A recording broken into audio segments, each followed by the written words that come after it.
నమస్తే, welcome to V3 news. లక్ష్యం సమాజహితం. నేను తేజస్విని. బులెటిన్లో ముందుగా హెడ్లైన్స్. ఫీవర్ సర్వేను పరిశీలించిన మంత్రి, ఆందోళన అవసరం లేదన్న హరీష్ రావు.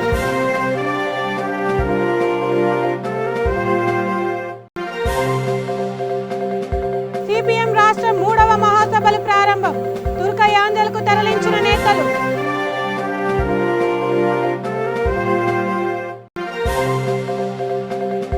కొండా మురళీధర్రావు తల్లిదండ్రుల స్మారక స్తూపం కూల్చివేత. టీఆర్ఎస్ నేతలకు కొండా సురేఖ స్ట్రాంగ్ వార్నింగ్. పరిగిలో వైద్యం వికటించి మహిళ మృతి. ఆర్ఎంపీ డాక్టర్ ఇంటి ముందు కుటుంబీకులు ధర్నా.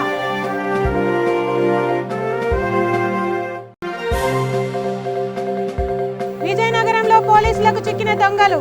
పెద్ద మొత్తంలో బంగారం స్వాధీనం.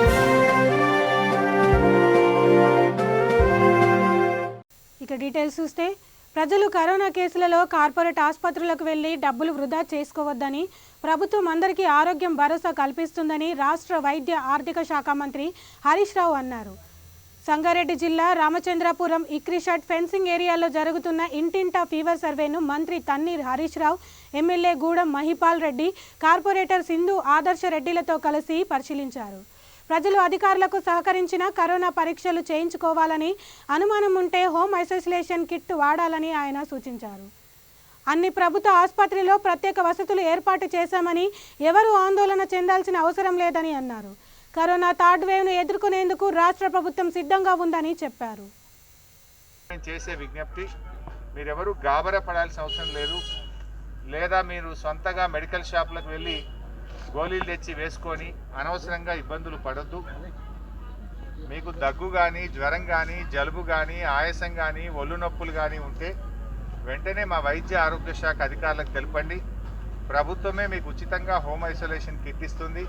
దాన్ని మీరు వాడుకున్నట్టయితే 5 రోజుల్లో నయమైపోతారు. ఎవ్వరు కూడా ఆందోళన చెందాల్సిన అవసరం లేదు.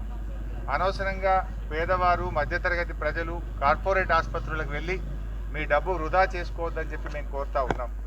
కొంతమంది వ్యాధి లక్షణాలు ఉన్నా కూడా చెప్పకుండా దాచుకుంటున్నారు. స్వంతగా మెడికల్ షాపులకు వెళ్ళి మందులు తెచ్చుకొని వేసుకుంటున్నారు. అది కరెక్ట్ కాదు. చెప్పడం వల్ల మిమ్మల్ని మీరు కాపాడుకున్నట్టు అవుతుంది, మీ కుటుంబాన్ని కాపాడుకున్నట్టు అవుతుంది, ప్రభుత్వంతో మీరు సహకరించిన వాళ్ళు అవుతారు. మీరు నిర్భయంగా, నిర్మోహమాటంగా వైద్య ఆరోగ్య శాఖ అధికారులు మీ ఇంటికి వచ్చినప్పుడు మీకు ఎలాంటి వ్యాధి లక్షణాలున్నా దయచేసి చెప్పండి. ప్రభుత్వం ఇచ్చే మందులు మీరు వాడండి. తప్పకుండా మిమ్మల్ని మేము కాపాడుకుంటాం. ఎందుకంటే ఈరోజు రాష్ట్ర వ్యాప్తంగా మనం 56,000 పడకలు కరోనా కోసం తయారు చేసినాం. ఆక్సిజన్ సౌకర్యం ఏర్పాటు చేసుకున్నాం. అన్ని రకాల మందులు కూడా తయారు చేసుకున్నాం. ఎవ్వరూ భయపడాల్సిన అవసరం లేదు. మీరు మాకు చెప్పండి, ప్రభుత్వం మిమ్మల్ని కాపాడుకుంటుంది. మా వైద్య ఆరోగ్య శాఖ అధికారులు మిమ్మల్ని కంటికి రెప్పలాగా కాపాడుకునే ప్రయత్నం చేస్తాం. ఎందుకంటే ఇలా గౌరవ ముఖ్యమంత్రి గారి ఆదేశంతో రాష్ట్ర వ్యాప్తంగా కూడా గ్రామ గ్రామాన జ్వరం సర్వే జరుగుతూ ఉంది. ఈరోజు మీరు చూస్తే ఇప్పటికే 29 లక్షల కుటుంబాలను మేము జ్వరం సర్వే 2 రోజుల్లో పూర్తి చేశాం. రాబోయే 3-4 రోజుల్లో ఈ జ్వరం సర్వేను 100% పూర్తి చేస్తాం. మరి కొన్ని రాష్ట్రాల్లో ఇప్పటికే కరోనా తగ్గుముఖం కూడా పట్టింది. మన దేశంలో కూడా చూస్తే ఢిల్లీ, పశ్చిమ బెంగాల్, ఒరిస్సా, ఉత్తరప్రదేశ్ రాష్ట్రాల్లో కరువు కొంచెం తగ్గుముఖం పట్టింది. అంటే కరోనా తగ్గుతూ ఉంది. మరి మన దగ్గర కూడా తప్పకుండా మరి అందరూ కూడా సహకరించి ఈ హోమ్ ఐసోలేషన్ కిట్లను వాడుకుంటే త్వరలోనే మనం కూడా మన రాష్ట్రంలో కూడా కరోనా తగ్గుముఖం పడుతుందనేటువంటి నమ్మకం మనకున్నది. సో మీరు అందరూ కూడా ఈ హోమ్ ఐసోలేషన్ కిట్స్ వాడుకోండి. ఇంకా ఎవరికైనా ఎక్కడన్నా కొంత వ్యాధి లక్షణాలు తీవ్రంగా ఉంటే వెంటనే దగ్గరగా ఉండే ప్రభుత్వ ఆసుపత్రికి రండి. మేము మిమ్మల్ని అన్ని రకాల వైద్యం అందిస్తాం. ప్రజలకు ఎక్కడ కూడా అసౌకర్యం కలగకుండా, ఇబ్బంది కలగకుండా చూసుకుంటాం. గర్భిణీ స్త్రీలకు కూడా కొంతమంది కరోనా పాజిటివ్ వస్తే పాపం వాళ్ళు ఆందోళన చెందుతూ ఉన్నారు. గర్భిణీ స్త్రీలు కూడా ఎవ్వరూ ఆందోళన చెందొద్దు. కరోనా పాజిటివ్ వచ్చినా మీకు ప్రత్యేకమైన ఆపరేషన్ థియేటర్లు పెట్టినాం, ప్రత్యేకమైన వార్డు కూడా ఏర్పాటు చేసినాం. మీకు ఎలాంటి ఇబ్బంది లేకుండా సంగారెడ్డిలో కానీ అన్ని. రంగారెడ్డి జిల్లా తుర్కయాంజల్ మున్సిపాలిటీలో సిపిఎం తెలంగాణ రాష్ట్ర 3వ మహాసభలు ప్రారంభమయ్యాయి. సిపిఎం నేతలు అమరవీరుల స్తూపాన్ని పుష్పగుచ్చాలతో నివాళులర్పించారు. పార్టీ జెండా ఎగరవేశారు. పార్టీ సీనియర్ నేతలు రాఘవులు, తమ్మినేని వీరభద్రం ఆన్లైన్ ద్వారా సభను ఉద్దేశించి మాట్లాడారు. సిపిఐ రాష్ట్ర కార్యదర్శి చాడా వెంకట్రెడ్డి కార్యక్రమంలో పాల్గొన్నారు. ప్రతి 3 సంవత్సరాలకు ఒక్కసారి గ్రామస్థాయి నుంచి అఖిల భారత స్థాయి వరకు మహాసభలు జరుగుతాయి. రాష్ట్ర నలుమూలల నుండి దాదాపు 1000 మంది ప్రతినిధులు వస్తారు. గత 3 ఏళ్లుగా పార్టీని అనుసరించిన విధానాలు, రాబోయే కాలంలో అనుసరించాల్సిన వ్యూహాలు చర్చిస్తారు. చివరి రోజున నూతన రాష్ట్ర నాయకత్వాన్ని ఎన్నుకుంటారు.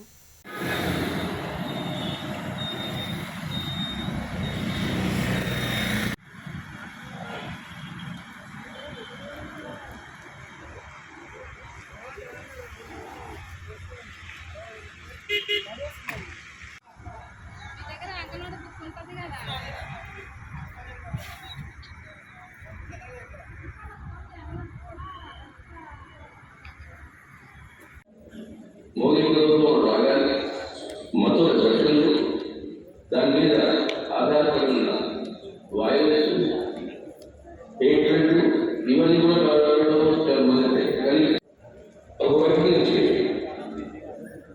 మన దేశంలో మత సాంప్రదాయ రెండో వైపు చాలా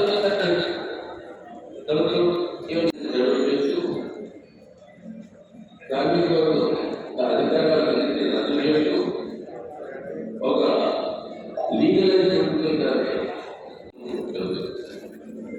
రెండో వైపు చాలా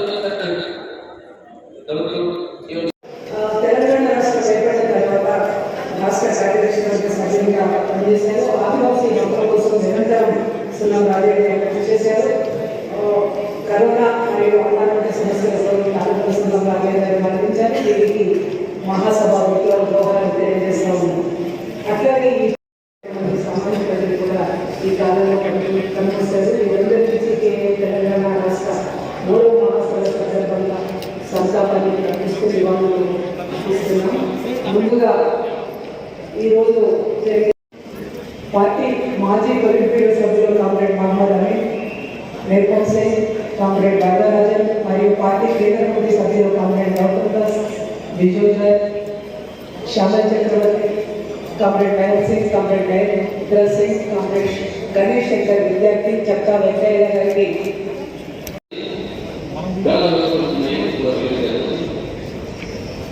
అంటే అమెరికన్ సామ్రాజ్యాల మీద చాలా పరిస్థితులు జరిగింది.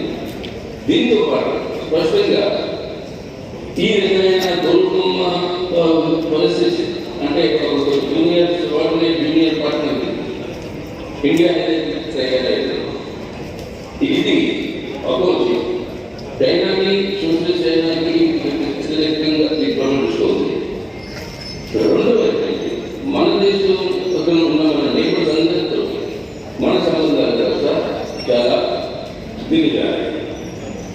ఈ పరిణామాలు ఏదైతే జరుగుతాయో ఈ నేపథ్యంలో దేశంలో మన మీద ఒక దాడి పెట్టడానికి ప్రయత్నం. కొండ మురళీధర్ రావు తల్లిదండ్రుల స్మారక స్తూపాన్ని టీఆర్ఎస్ కార్యకర్తలు కూల్చివేయడం తీవ్ర వివాదాస్పదమవుతుంది. ఆత్మకూరు మండలం ఆగ్రం పహాడ్లో కొండ మురళీధర్ రావు తల్లిదండ్రుల స్మారక స్తూపాన్ని కొండ సురేష్ ఎమ్మెల్యేగా ఉన్న 2010లో ఏర్పాటు చేశారు. అక్కడ కొద్ది రోజుల్లో సమ్మక్క సారలమ్మ జాతర జరగనుంది. జాతరకు కొండ మురళి తల్లిదండ్రులు స్మారక స్తూపం అడ్డుగా ఉందని దాన్ని తొలగించాలని స్థానిక టీఆర్ఎస్ ఎమ్మెల్యే చల్లా ధర్మారెడ్డి కార్యకర్తలు హుకుం జారీ చేశారు. వెంటనే టీఆర్ఎస్ కార్యకర్తలు స్తూపాన్ని కూల్చివేశారు. దీంతో తీవ్ర ఉద్రిక్తత పరిస్థితులు నెలకొంటున్నాయి. వెంటనే స్తూపాన్ని పునర్నిర్మించుకుంటే తీవ్ర పరిణామాలు ఉంటాయని మాజీ మంత్రి కొండా సురేష్ హెచ్చరించారు. దోచుకోలేదు, నీలాగా మొరాలను దోచుకోలేదు, నీలోగా ఇసుక దందా చేయలేదు.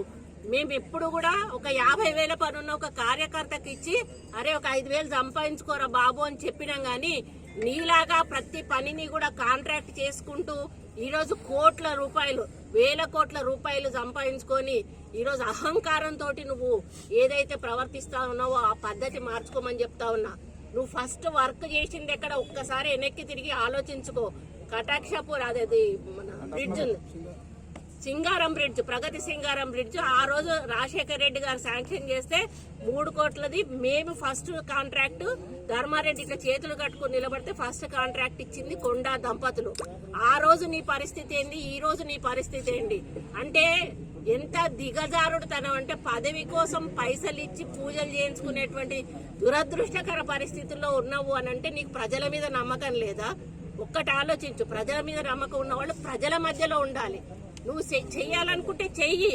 ఇప్పుడు మేము 3 ఎకరాలు కొన్నావు, నువ్వు 30 ఎకరాలు కొన్ను, చుట్టూ కొని గుడికి పెట్టు, వద్దంటలేము. అట్లా మీ నాన్నది అమ్మది స్టాచ్యూనే పెట్టుకో, ఎవరు వద్దన్నారు. ఎందుకంటే నువ్వు డొనేట్ చేసినావు కాబట్టి నీ హక్కు ఉంటది. ఈరోజు టెక్స్టైల్ పార్క్ అని పెట్టావు. టెక్స్టైల్ పార్క్ ఒక 500 ఎకరాలు అవసరం ఉంటే 1000 ఎకరాలు ఈరోజు ఎక్వైరీ చేసినావు. అన్న 500 ఎకరాలు ఈయనదే ఉంటది. మరి ఆ టెక్స్టైల్ పార్క్ ఎందుకు తెస్తలేవు? దాని మీద ధ్యాస చూపించు. ఈరోజు రైతులు చచ్చిపోతా ఉన్నారు. వాళ్ళు మిరప పంటలు మునిగిపోయినాయి, వడగళ్ళ వాన పడ్డది. ఈరోజు మొక్కజొన్న చేళ్లు పోయినాయి. వాళ్ళ గురించి ఆలోచించు. వాళ్ళకి నష్టపరిహారం ఇప్పించు. ఉద్యోగం లేని వాళ్ళకి ఉద్యోగం ఇప్పించు. అట్లాంటి పనులు చేసి ప్రజల్లో పేరు తెచ్చుకోగాని ఈ రోజు ఒక మంచి కార్యక్రమం చేసి గుడిని అభివృద్ధి చేసి ఆగ్రపాడు జాతర అనేది గుర్తింపు వచ్చింది కేవలం కొండా దంపతుల వల్లనే.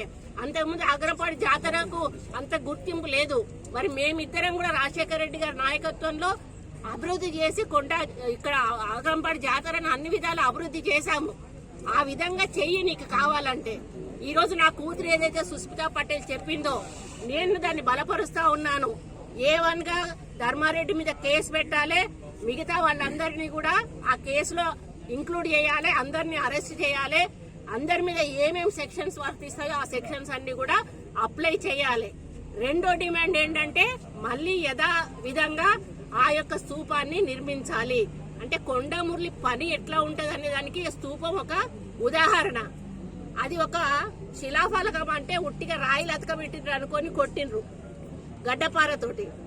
అది కూలలే, అది రాయి కాదు, బండ. మొత్తం 4 మూలలు కూడా ఒక బండ. ఇక గాజుల రామారంలో చిత్తారమ్మ జాతర ఘనంగా ప్రారంభమైంది. 3 రోజుల పాటు ఈ ఉత్సవాలు కొనసాగుతున్నాయి. కోవిడ్ నిబంధనలు పాటిస్తూ జాతర జరుపుతున్నారు. భక్తులు అమ్మవారికి బోనాలు సమర్పిస్తున్నారు. పోలీసులు, ఆలయ సిబ్బంది కోవిడ్ విషయంలో తగు చర్యలు తీసుకోవడంతో భక్తులు ఎలాంటి ఆటంకాలు లేకుండా అమ్మవారిని దర్శించుకుంటున్నారు.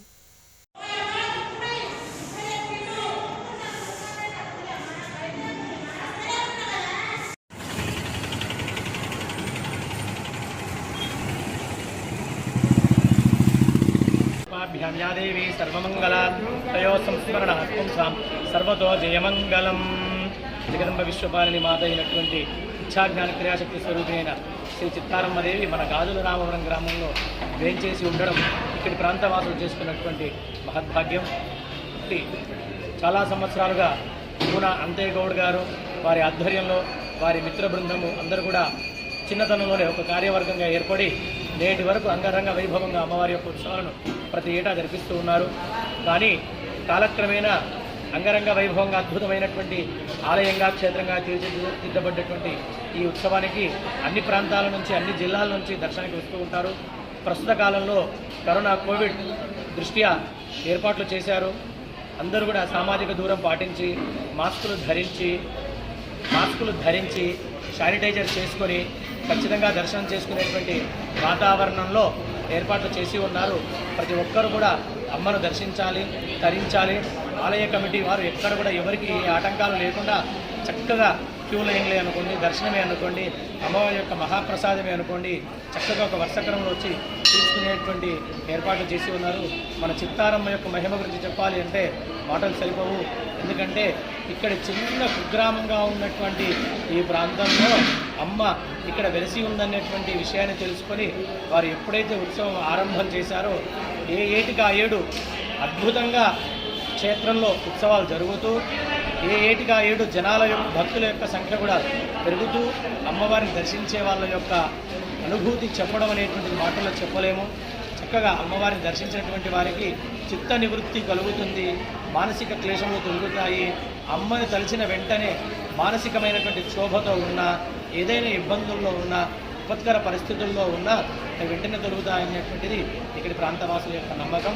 మరి ఈ సంవత్సరం కూడా ఈ 21, 22, 23 మొదలుకొని 28వ తేదీ వరకు జరుగుతున్నటువంటి ఉత్సవాలలో వచ్చేటువంటి భక్తులందరూ కూడా కోవిడ్ దృష్ట్యా అందరూ కూడా తప్పనిసరిగా మాస్కులు ధరించి శానిటైజర్ చేసుకొని భౌతిక దూరాన్ని పాటిస్తూ దర్శించుకోవాల్సిందిగా ప్రార్థన చేస్తూ ఆలయ కమిటీ చైర్మన్ గారు పూన అంతయ్య గౌడ్ గారు గత 15-20 రోజులుగా వచ్చేటువంటి వారికి చేసేటువంటి ఏర్పాట్లు పూర్తి స్థాయిలో ఇక్కడే నిమగ్నమై అన్ని ఏర్పాట్లు చేస్తూ ఉన్నారు. కాబట్టి అందరూ కూడా వచ్చి దర్శించవలసిందిగా ప్రార్థన చేస్తూ ఉన్నాము. చింతాలమ్మ మాతాకి జై. నేతాజీ సుభాష్ చంద్రబోస్ జయంతి వేడుకలు జనగాం జిల్లాలో ఘనంగా నిర్వహించారు. రన్ ఇండియా ఫౌండేషన్ ఆధ్వర్యంలో 3K రన్ కార్యక్రమం నిర్వహించారు. బతుకమ్మ కుంట నుండి ప్రారంభమైన ఈ కార్యక్రమంలో రిటైర్డ్ కల్నర్ భిక్షపతి జెండా ఊపి ప్రారంభించారు. గణేష్ వాడలో సుభాష్ చంద్రబోస్ విగ్రహం వరకు ఈ రన్ సాగింది. అక్కడ ఉన్న ఆయన విగ్రహానికి పూలమాలలు వేసి ఘనంగా నివాళులర్పించారు. సుభాష్ చంద్రబోస్ని యువతగా స్ఫూర్తిగా తీసుకోవాలని భిక్షపతి సూచించారు.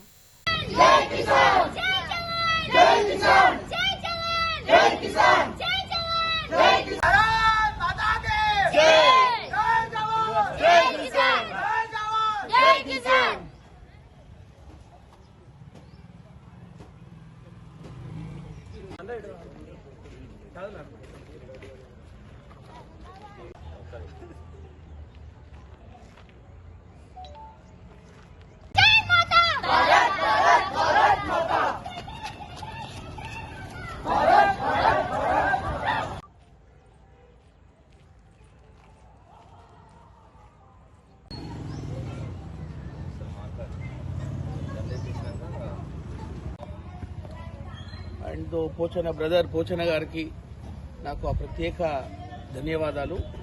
పిల్లలందరికీ నా యొక్క ఆశీర్వాదాలు.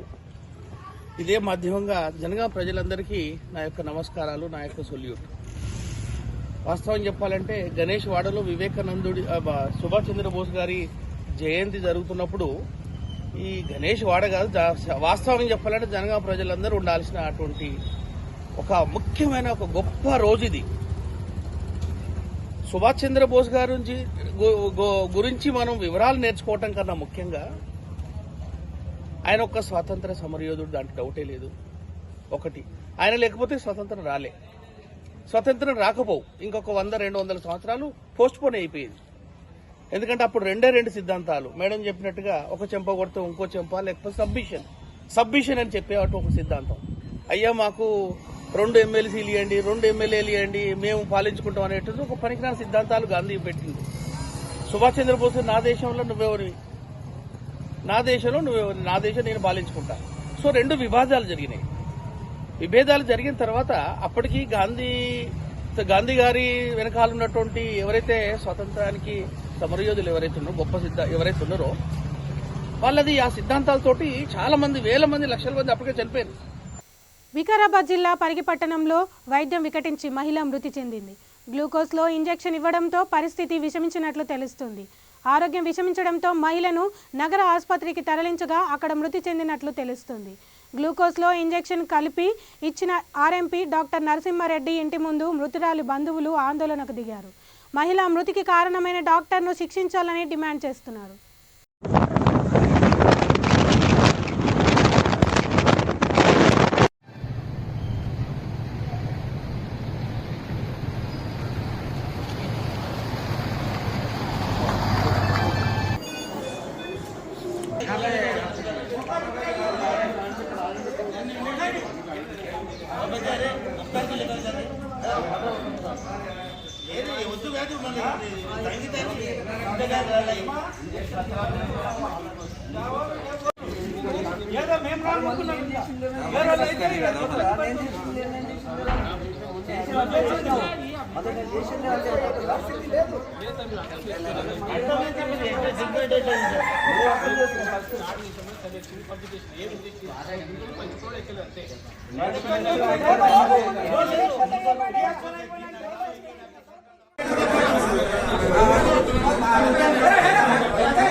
లోపలికి వస్తే నీ ఎంట వస్తాను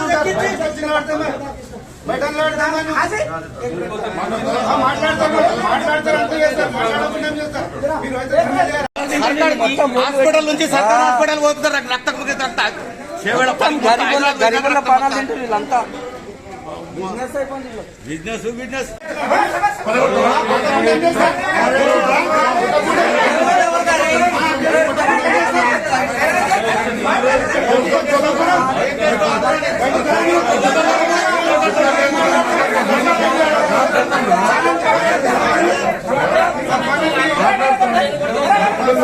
విజయనగరం పట్టణంలో ఈ నెల 19న జరిగిన చోరీ కేసు పోలీసులు ఛేదించారు.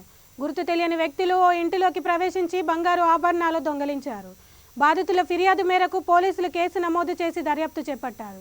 కాకినాడ, విజయనగరం పట్టణానికి చెందిన 2 నిందితులను అదుపులోకి తీసుకున్నారు. వారి నుండి 12.5 తులాల బంగారం స్వాధీనం చేసుకున్నట్టు ఎస్పీ తెలిపారు. దొంగతనం జరిగింది.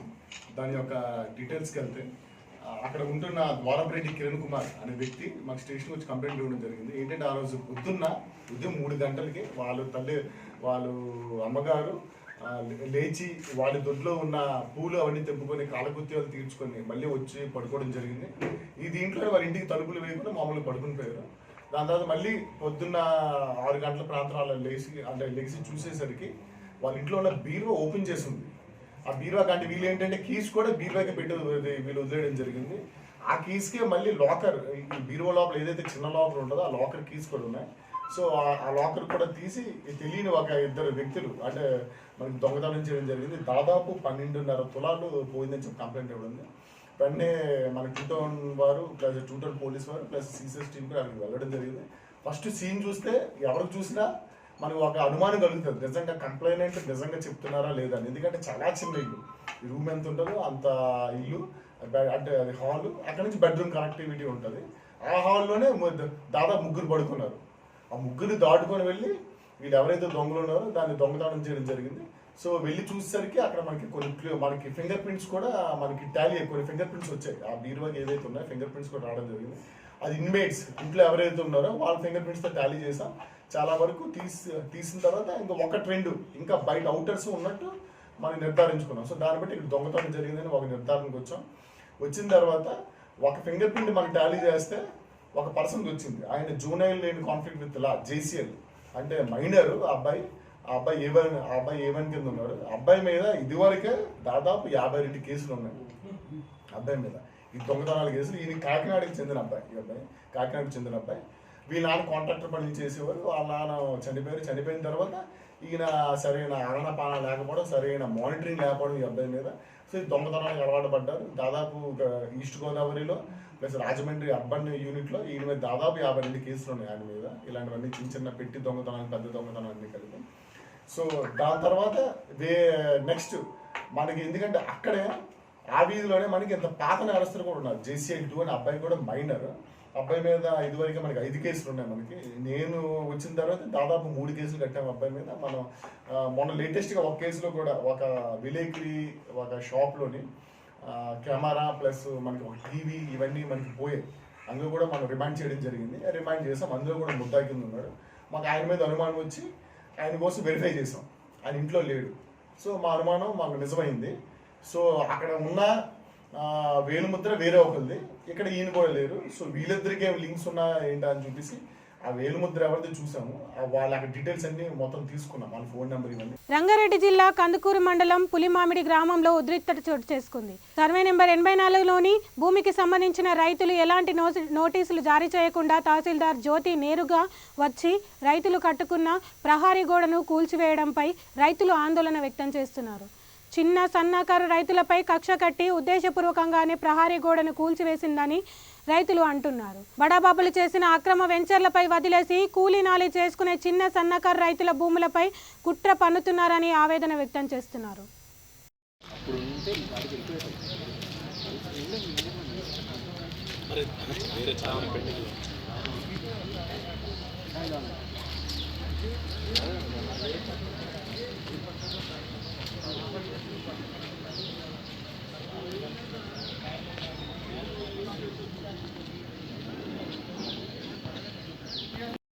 మేడం గ్రామ పంచాయతీ సరే వీళ్ళు పెట్టిరు మీరు మాట పెట్టిరు మరి ఎందుకు ముందరకు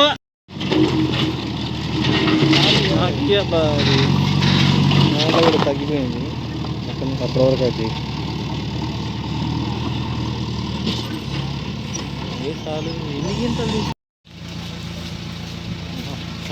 కంటే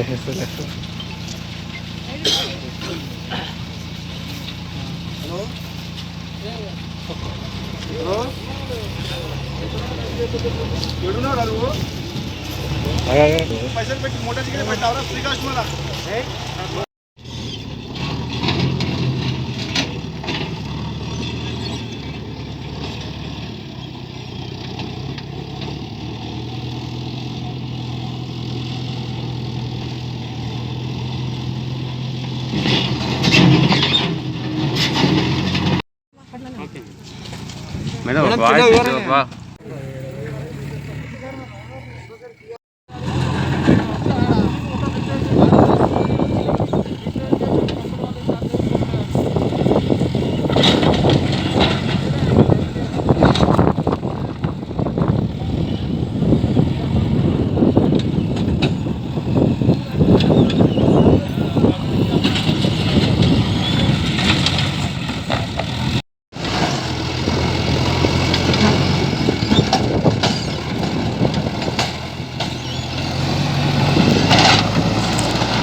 రంగారెడ్డి జిల్లా మహేశ్వరంలో రోడ్డు ప్రమాదం చోటు చేసుకుంది. హైదరాబాద్ వైపు బైక్పై వెళ్తున్న వ్యక్తిని గుర్తు తెలియని వాహనం ఢీకొట్టింది. దీంతో అతను అక్కడికక్కడే మృతి చెందాడు. బైక్పై తనతో పాటు ఉన్న కూతురికి తీవ్ర గాయాలయ్యాయి.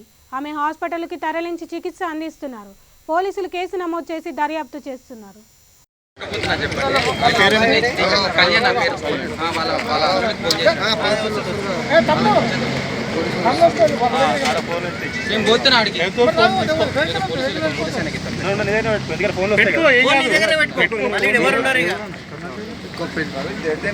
తెలియదన్నా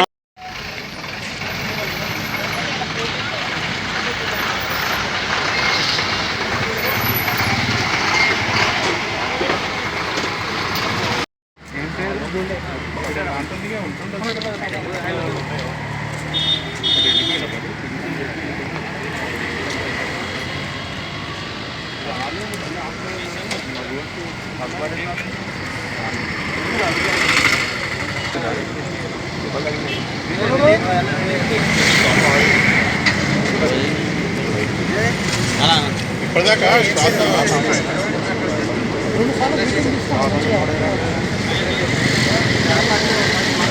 బులెటిన్ ముగించే ముందు మరొకసారి హెడ్లైన్స్. ఫీవర్ సర్వేను పరిశీలించిన మంత్రి, ఆందోళన అవసరం లేదన్న హరీష్ రావు.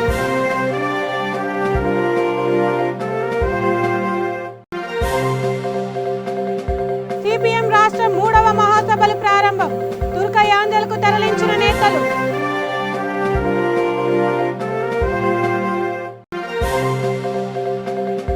కొండా మురళీధర్ రావు తల్లిదండ్రుల స్మారక స్తూపం కూల్చివేత, టీఆర్ఎస్ నేతలకు కొండా సురేఖ స్ట్రాంగ్ వార్నింగ్.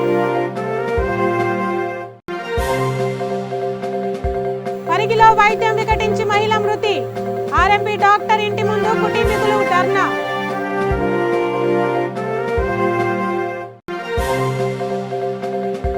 విజయనగరంలో పోలీసులకు చిక్కిన దొంగలు, పెద్ద మొత్తంలో బంగారం స్వాధీనం. ఇవి ఈరోజు అప్డేట్స్. మరిన్ని అప్డేట్స్ కోసం చూస్తూనే ఉండండి V3 న్యూస్, లక్ష్యం సమాజహితం. నమస్తే.